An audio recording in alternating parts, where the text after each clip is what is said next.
You're listening to The Art of Imperfect Adulting. I'm your host, Amy Stone. Here, I share stories from real people navigating the adventure that I call adulting. Are you ready? Me too. Let's do this. Well, hello, friends. In this episode, I'm going to introduce you to Dominique Levesque. We talk about a time in her life when, due to a sudden crisis, she ended up broke with kids and no backup plan. And then we talk about how she rebuilt from there. So I will tell you that I just said she had a sudden crisis. Whatever you're thinking in your mind that this crisis could be, you might be wrong because I was surprised. This crisis that she experienced could almost be a movie plot. Now, I don't want to oversell it, but I will admit that I was surprised. All right. And with that, it's time. Let's get to the story. Dominique Levesque, welcome to the Art of Imperfect Adulting. I'm so happy you're here. Are you ready for a fun chat today? Oh my God, yes. Thank you so much for inviting me. I am thrilled to do this. All right, I start out with the same question with all of my wonderful guests every single time. What part of the world do you call home? This moment, it's Quebec, Canada. Quebec, fabulous, fabulous. All right. Now, next question. What is your favorite way to transition from being busy, to downtime? I have two favorite ways. One way is either a coffee or a tea. Can't get easier than that. And the second way is actually breathing. Breathing, breath work. Oh, those are power moves in regulation and all the things. I love that. Good tips. All right, today we're going to talk about restarting and rebuilding. You shared with me that a few years ago you left your community that you thought was part of your successful life. So the first question that I have to begin this conversation is, how long ago was it that you made this change in your life? So I did that twice. The last one was probably the hardest one. That one was 7 years ago.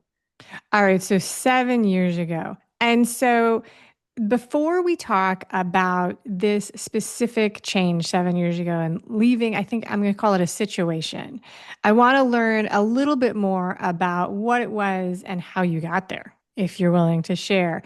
So share with you what you will, what you can, what you want to about your life before this change 7 years ago. What did it look like?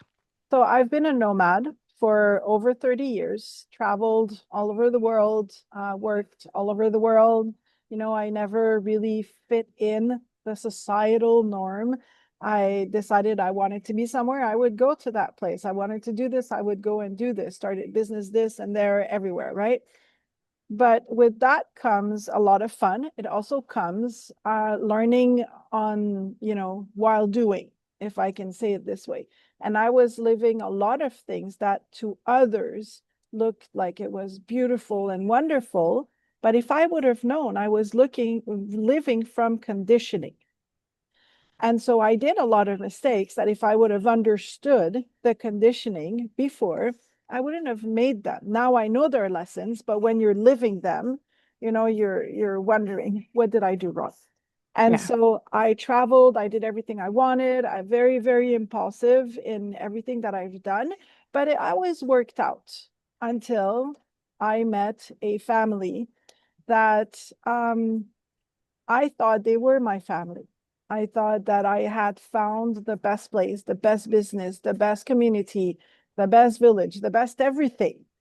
And little did I know that I was living from the conditioning of wanting my own family, wanting to be accepted, wanting to be part of something that was way bigger than what I thought. And I ended up on the streets. Okay. Now I am understanding more about what happened. So a couple things to touch base on there. If you've been a nomad for 30 years, you were a nomad before people were talking about it, before it was Oh cool. my God, yes. So that's definitely something.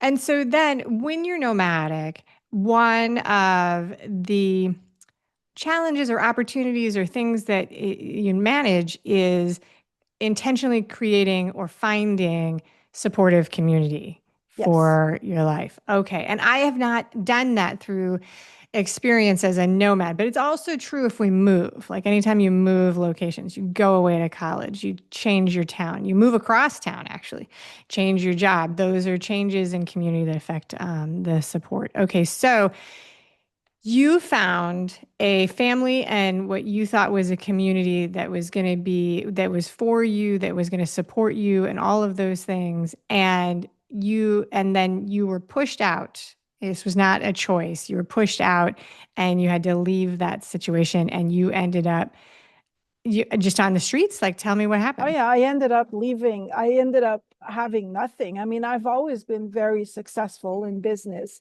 I would start businesses, then sell them, then go to another place. When you're a nomadic person, you have very different way of seeing the world. I didn't need a house. I didn't need a car. I didn't have to pay electricity. You kind of live most of the time in rental places where you don't really own anything. So there is a lot of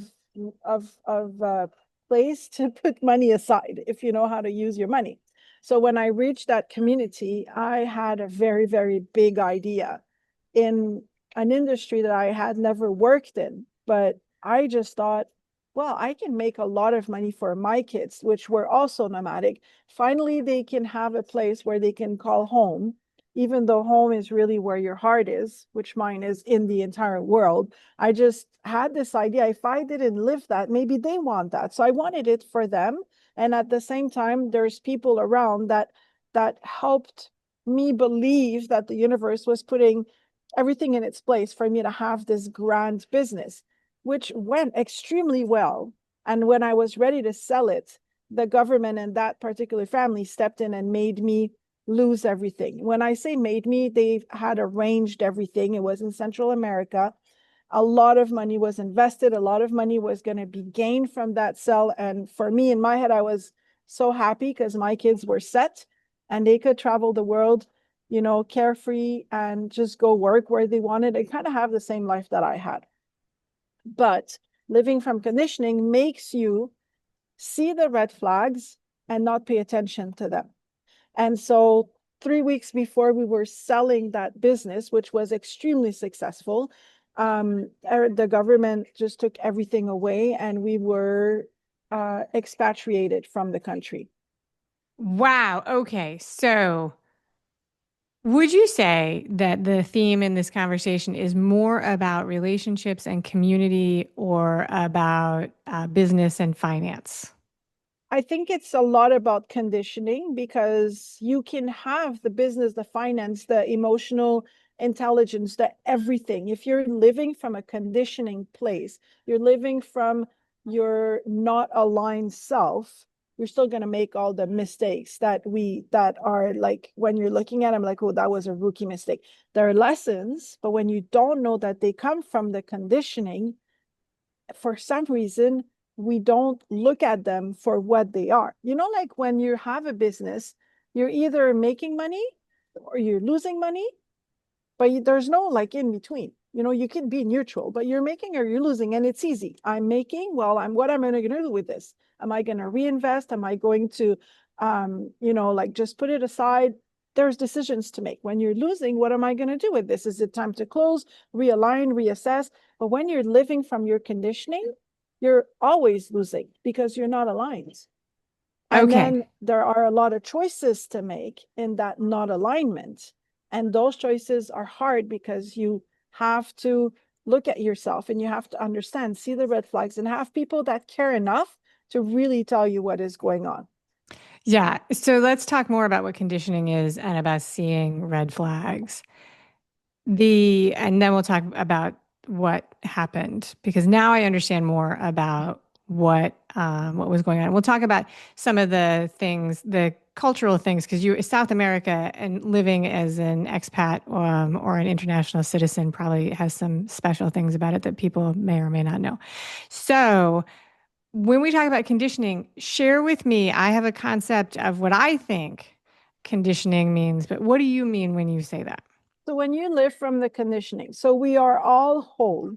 Everybody is born in this planet on this timeline as a whole human being. That is perfect. in itself. We all have our own soul, our own ways of thinking, our own, like everything is there. But as we grow, we get shaped. We're like Play-Doh. So if you go to church, you hear whatever the church has to say. You go to school, you hear what the school has to say, what your parents have to say. Then you start hanging out with some people, what they have to say, and they come with their own have to say.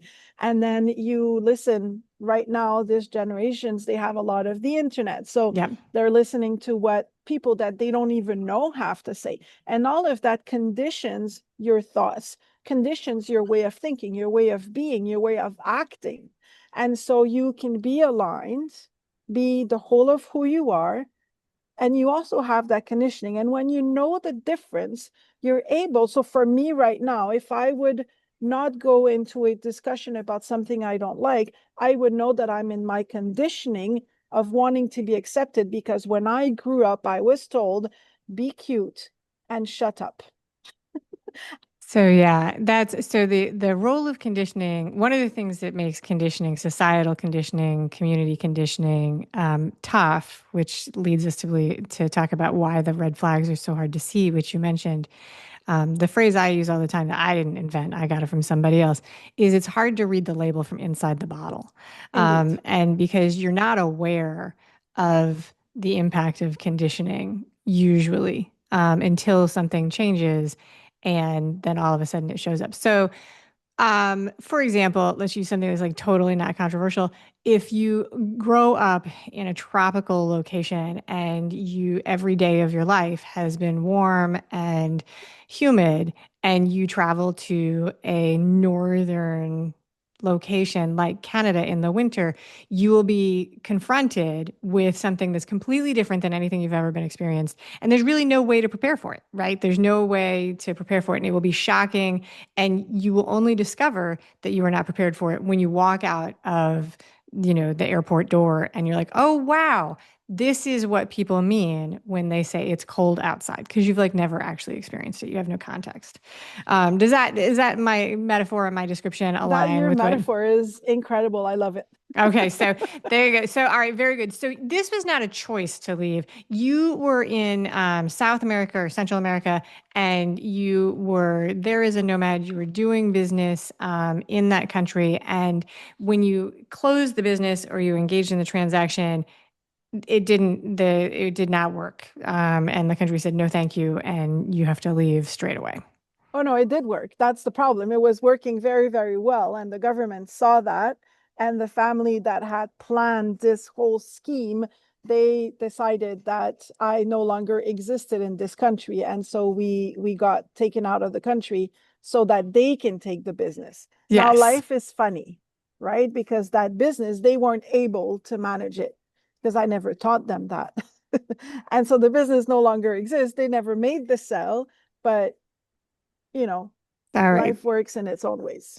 So you were asked or told very suddenly then with an urgent set of change of circumstances. All right. So what you said is that you were broke with two kids and no backup plan. That's what you told me. And Exactly. when I hear that, that sounds like a very stressful set of circumstances to me. So if I ask you to think back to that time and put yourself in that moment, what was going on in your state of mind as a parent, as a woman, as an adult, and your emotional state at that time? I learned very, very fast what somatics are. I had a lot of vocabulary and a lot of knowledge already in self-awareness and, self-work and energy and stuff like that, which I believe is one of the reasons why I am still sane and thriving today. But when all of that happened, I went into shock, like a literal shock. I don't think that for at least 3 months, my brain actually functioned.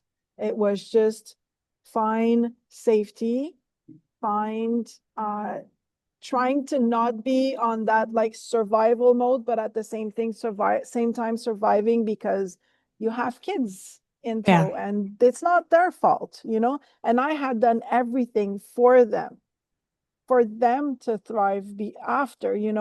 all of that in my head, but it's not the way it is really when you analyze it, right? But in my head, it was, don't beat yourself up because it's gonna make no difference. Just get them to a place that is safe and rebuild. This is my survival. Remember, I've been a nomad for so long. So for me, getting out of a place and getting into another one, even another country, is easy. Most people would have probably reacted a very different way. But for me, it was get them to a safe place, regroup, and rebuild. That was my safety, but my brain was completely off. Like I could get food, get shelter, and that was it. I probably a little bit more than 3 months. My nervous system completely shut down. I think that I don't think it's hard to imagine that in that situation to have a sudden severe disruption in the security of your life. So, I mean, it's super old, right? But there's Maslow, who was, I mean, it's a long time ago. This is like, and everybody's heard of him in like their basic psychology courses, but he created that hierarchy of needs, which really is that when you don't have the basics, which in a modern sense includes a place to be safe, a structure to be safe, and food, and Wi-Fi, in a very modern sense, that those things take full priority. You cannot think about anything else at the time. And I don't know whether or not that's been changed. I'm not an expert on it, but it still rings true. It passes the common sense test to me. Like when those things are there, that you get very much tunnel vision in your life. And it's only once you address those things that you can begin to rebuild an intentional life. Indeed. I think that's it's rebuilding. It sounds funny to say rebuilding an intentional life or building an intentional life, because I think that a lot of times when we're young, we have this assumption that if we follow the instructions, the unwritten instructions, that those things, the intentional good life just shows up. Mhm. Yeah. So, all right. So 3 months of survival. And you said something very interesting, which I think is really easy. You describe it as easy to do this repositioning with your kids in tow. If I ask you, is it easy, or is this something that you had a good skill set and knew how to Well, do? that's what I mean, because I've been doing it for so long, but usually I do it with having a thriving business on the side, right? So this Yeah. time it was like, well, I'm actually forced to do this. I'm in places that I have no idea. I mean, I'm lucky I speak Spanish perfectly. I just picked the first country that I knew that it was easy to get in and was safe, and we went to Panama. Okay. But for a lot of people, I stop and I think for a lot of people what this could have looked like, and I feel very privileged to have been a nomad my entire life, because even though it was a real crisis, it didn't feel that much, like I wasn't being stretched so much into the moving. It was more the rebuilding without beating myself up, and now understanding how the conditioning came in place so that I don't redo that again and again and again. All right. So very good. So what were some of the beliefs that came up that you were questioning at the time as you were going through this adjustment before you began to rebuild? So I went through a lot. I tried to evade the truth. This is really, I think we do that, and that when we get out of the survival, I thought, well, maybe I have money beliefs. And so Okay. I went in my back and I'm like, yeah, okay, it's not money. I didn't want to talk about that relationship. Me growing up without a strong family structure, wanting to give that to my kids at whatever cost. And that came the cost. But Okay. I went through everything before that. I did, again, like I said, I've already had studied a lot of coaching programs and self-awareness and this and that. So I had the basic. So understanding that the knowledge is nothing if you don't embody it and bring it into wisdom. And then I was like, okay, stop lying to yourself, because it's just going to re-happen again, you know? And then I had an opportunity to invest in something else that I knew I was going to make money, and I stopped myself before. And I said, why are you doing this? Now I was asking the right questions. So now we're good. But I did have to ask the right question and face the truth that I knew that I didn't want to, that it was hard, it hurt, and without beating myself up, because everything is okay. And I think Okay. that's a really important point. We can go through highs and lows, but if when we're in the lows, we beat ourselves up because we're in the low, I don't think we get back up. We just stay there and we make ourselves believe we're going back up. So you said a lot there, and I'm going to pull some things out. One of the things you hit on is awareness of beliefs that you're carrying forward from your own experience, which is, I think is very hard to see. Sometimes we call these origin stories. And in my own experience, and again, I am not the expert, but you either like if you have a great experience in your origin story, you might want to repeat it and do the same thing, like traditions, like we do the same, family traditions if we love them. Or you can have a totally different one where it's like, well, that sucked. And so I never want to do that. That's like the anti-hero, right? And so sounds like you had some of the, okay, I do not want to repeat these things that happened to me in my own life. But you were aware, and you were aware of them, if I'm understanding correct, Yeah. partly because you had done a lot of self-development work and coaching programs that helped you find those tools. Hmm. Does that sound Exactly. okay? Yeah. So you shared that this experience, this crisis, forced you to rebuild from the inside out from intuition. Can you share a little bit more about what that means and what the role of intuition is in being intentional for you? Of course. So let's move back. I used to use my intuition to be impulsive. I used to use my intuition to go wherever I wanted. I knew that the universe had my back. So I was living from what I thought was the truth. And Okay. that served me right, most of my life until that happened. And after that, my intuition was more a sense of this is exactly where I need to be. It feels peaceful. It doesn't feel like a thrill. It feels like I can breathe into this. I can learn into this. I can feel into this. And it doesn't have to be an overgoing adventure that might take me onto the cliff that I have to jump.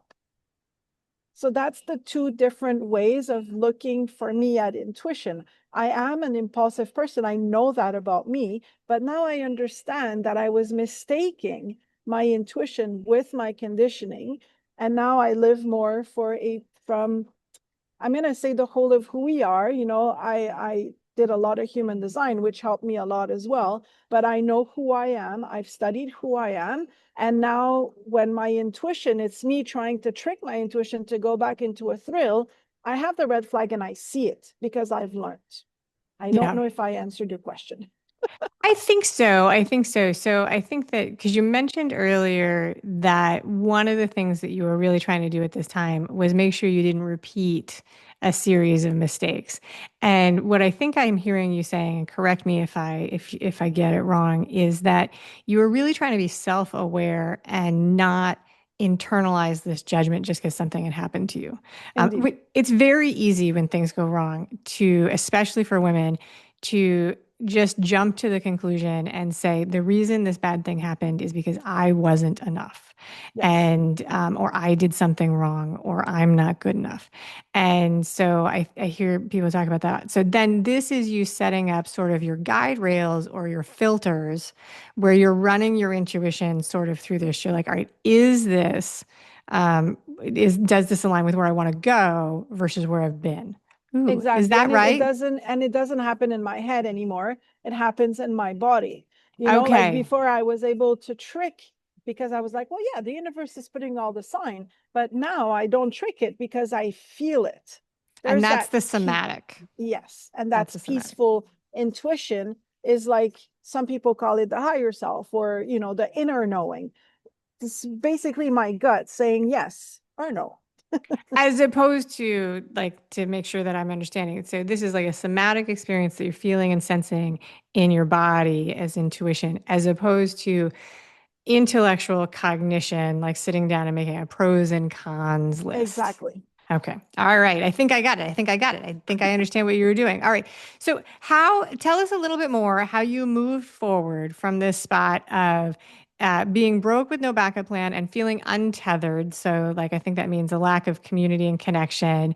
What were a few of the things that you did that helped you change that sensation and reality for yourself? So we were living in Panama. I had found the safe place. I found, our barrier. We were in a beautiful village, and I thought, what do I know? And Okay. what are the basic things that I know work, that have always worked for me? Let me not go into only theory here. And I know how to make plans happen. And so I went into the coffee shops and I made a project. I made a workshop on how to make plans happen through your intuition. But the real plan, is it only making a vision board? So let's make the vision board. And how do I make my vision board become a real thing? So I started Okay. making workshops that became popular. Then people were calling me to go and give the workshops. So now I was able to feed my family again. And that's how everything kind of evolved, because every time I would have a new idea, I would feel the idea, not only think the idea. When I felt the idea was right, then I would put it on paper, still be smart about it, and then say, okay, does this fit with what I want? Before, if the Okay. idea was making money, I'm like, let's go do it. But now it's not only that, because I'm not going to go back into that conditioning, right? So now it was more, okay, I feel the idea, I write the idea, and then I put that idea against my values Yeah. and my goals, my dreams, and does it fit? And if it does, then I make it happen. That is a really interesting way to describe that. I think that that sort of methodology shows up in a bunch of different places when we're talking about transition advice. So, books like, What Color is Your Parachute? The idea, Gary Hendricks' idea of the zone of genius, any of those sort of things where you're trying to intentionally make something, a change in your life happen, people will say, all right, well, look at your skills and look at what you know what to do and look at what you're good at. And there's a risk there that sometimes shows up where you can, instead of, you can pick what other people say that you're good at and what is good for other people. So, like, you're very good at making dinner for the family, or you're very good at scheduling things in the office. But then what you're saying is you might really might be, but does that line up with what you actually want to do? Like, and you don't have to repeat it just because you're good at it. You can run it through the filter and make it into something that's building what you want. Is that right? Did I It get that is, right? it is. I Okay. always say, there's one sentence when people come and work with me, I tell them, you can know how to do it, but it doesn't mean you have to do it. Yeah. Right. So, okay. I love that. All right. Very good. So you shared that you were rebuilding your life with a commitment to truth over belonging. I think I understand more about where you're coming here from then. I wasn't exactly sure what you were saying when I first read it, and I felt like there was a lot more probably hidden in that sentiment. But it sounds like this is your filter in building the life, the intentional life that you wanted to create. So this is almost like it's your North Star. So Mhm. share some of the things that became, your truth and your filter as you were doing this. And what is the role of belonging? Why is that kind of like the cost or the price that used to be there? So the first question, what is like my guidelines? My Yeah. guidelines is truth, so honesty with myself and with others, with myself first. If I Okay. can't be honest with myself, I can't be honest with others. Authenticity. So even though I've learned from so many teachers, if I can't embody the knowledge, turn it into wisdom that I can use for myself, I will not use it for Okay. others. And then another thing that I've learned to a great cost is I went into a lot of coaching programs, a lot of therapy, a lot of things that cost a lot of money that did not give the results that they were promising. And so Okay. one of my guidelines is what I'm going to put into the world, is it achievable for a bigger amount of people? Okay. I'm not saying high ticket prices are bad at all. I love high ticket, offers. I love low ticket offers. But for my community, my audience, the people that I like to work with that are being served from my product, can they be there without overstretching their nervous system? Because that happened to me when I went from going from a very good life to what most people would say is a very bad life, but it wasn't bad, right? It was a huge learning. I overstretched. I overstretch in all the ways. And I want people to be able to be happy with what they have, which is why I work colors. I work with colors and sacred geometry and energy because it is everywhere. All right, so very good. So, and then the next part of the thing that I wanted to touch back. So, commitment to truth, and we're talking about truth with your personal identity and your values, I think, is what you're talking Yes. about. Okay, so, and then over belonging. And so, what is the role? So, in that phrase, it sounds to me like belonging was almost the price or the. Well, it was definitely the price I had to pay because I grew up with the lack of a family structure. And so I looked for that my entire life. Okay. I looked for people that made me feel like I belonged instead of me making myself belong into my own body and then belonging to what would come up. I would not force myself, be with people that made me believe.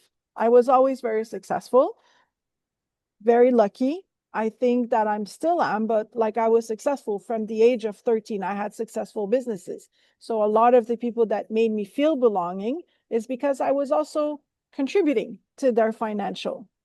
I didn't see that because Okay. my thing was, oh, it's fun here. I like it. The people are nice. It feels good, right?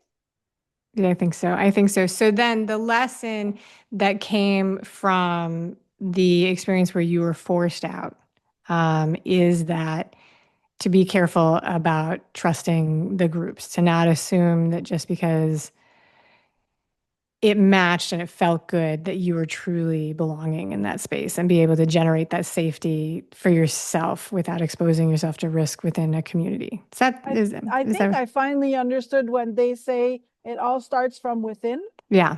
I finally understood that.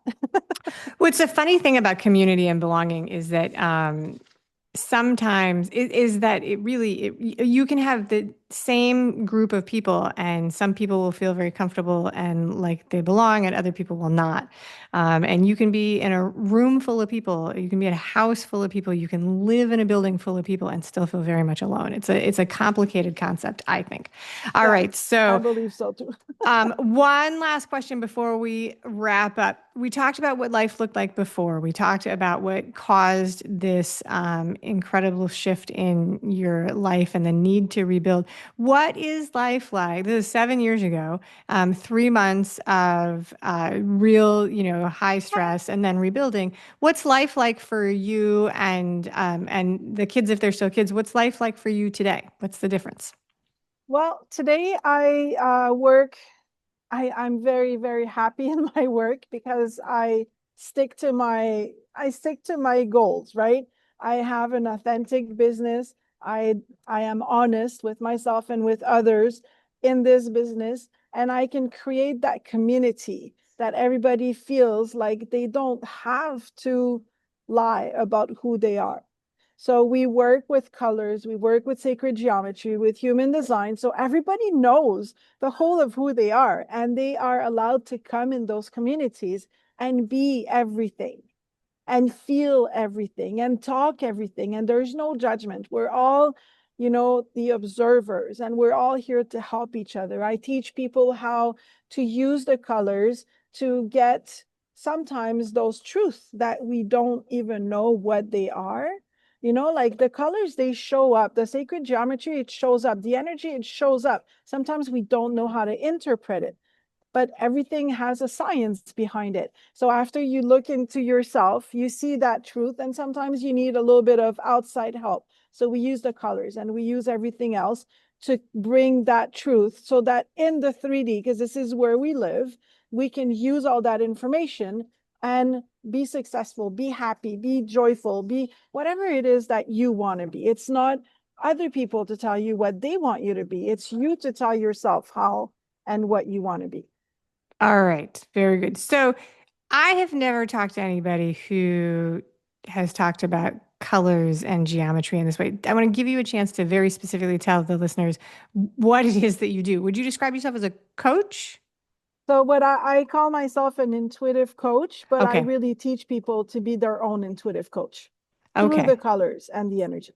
All right. And very good. All right. So you have a special offer for the audience that I'll share, which is a quiz, a free intuitive color quiz, which I've never heard anything like this. So this is a lot of fun. What color are you resonating with right now? And there's a link for this free quiz in the show notes for everybody. So that's on the audio platforms, it's on YouTube. And the easiest way for everybody to get the links is always to be a subscriber to the Imperfect Adulting email list.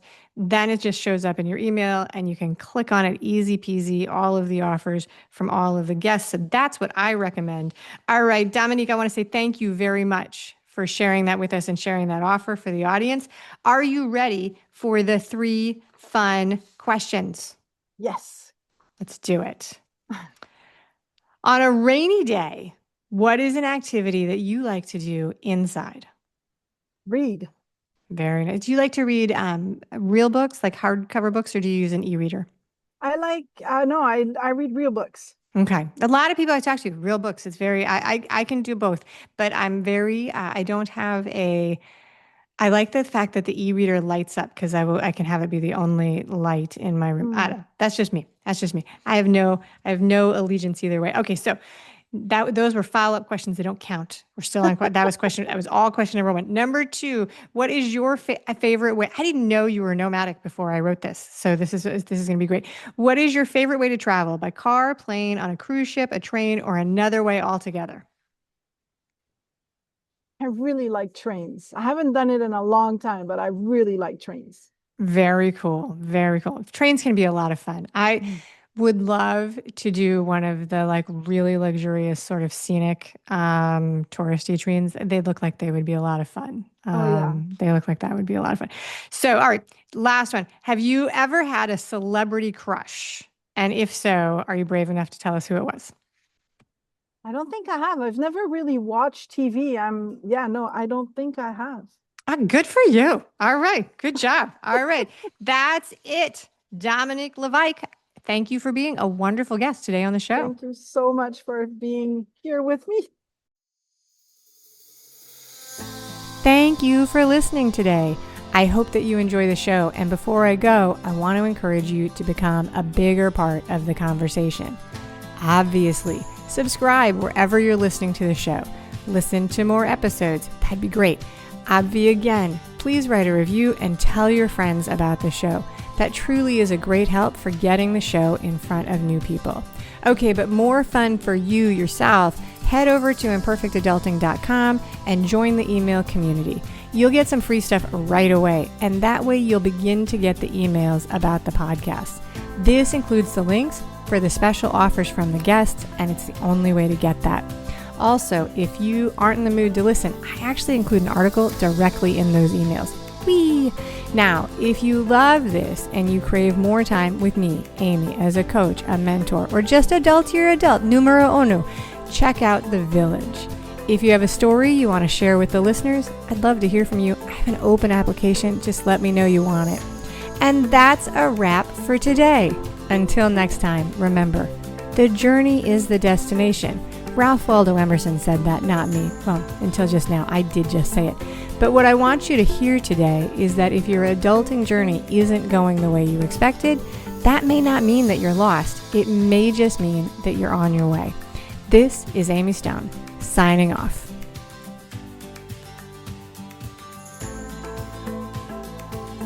The Imperfect Adulting podcast is created and produced by Amy Stone and Amy Says So. Anything expressed on this show is offered as entertainment, and the views of the guests may not always represent the ideas and viewpoints of the host. That's me. Amy does not intend or hold herself out to provide professional advice or recommendations of any kind. In the end, you and you alone need to make those kinds of decisions based on your personal and individual situation, needs, circumstances, and comfort level.